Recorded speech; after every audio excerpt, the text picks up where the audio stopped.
Yes, it was very clear early on that the officials that were coming to talk had been briefed not to give any kind of numbers or fatalities of survivors.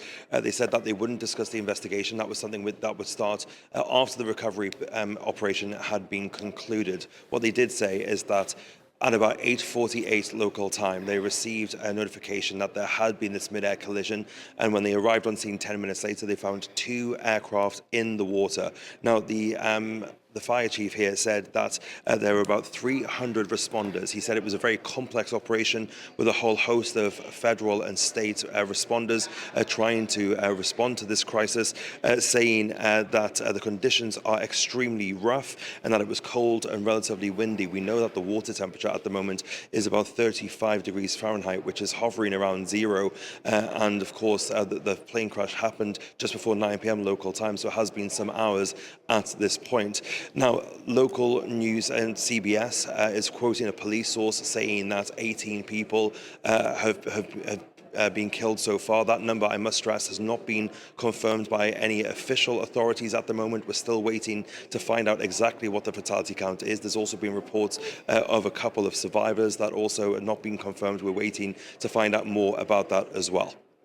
Now, one of those speaking was Sean Duffy, the new Transport Secretary, on his very first day in the job. He was only confirmed yesterday. Now, both he and the Defence Secretary, Pete Hegseth, the two of them, both former Fox News presenters, are likely to face a very challenging first few days in the job, especially considering that a military aircraft was involved in this collision. Yeah, we know that, of course, that Secretary Duffy, very fresh in the job, literally hours old in that position, has been dealt a very hard hand to deal with in his first day on the job.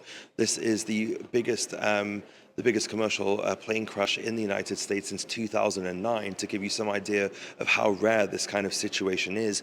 Well, we know that he, along with Pete Hegseth, the Secretary of Defense, freshly confirmed by the Senate just a few days ago, were both in the Situation Room with President Donald Trump and were being kept abreast of the situation and going over the situation. Now, of course, there are going to be many questions as to how this could have happened. The airspace around DC is strictly controlled, and there are very strict regulations in place around DC, not only because of noise and the like, but also, of course, national security reasons as well. The Pentagon is just a stone's throw away from DCA Airport, where we currently are.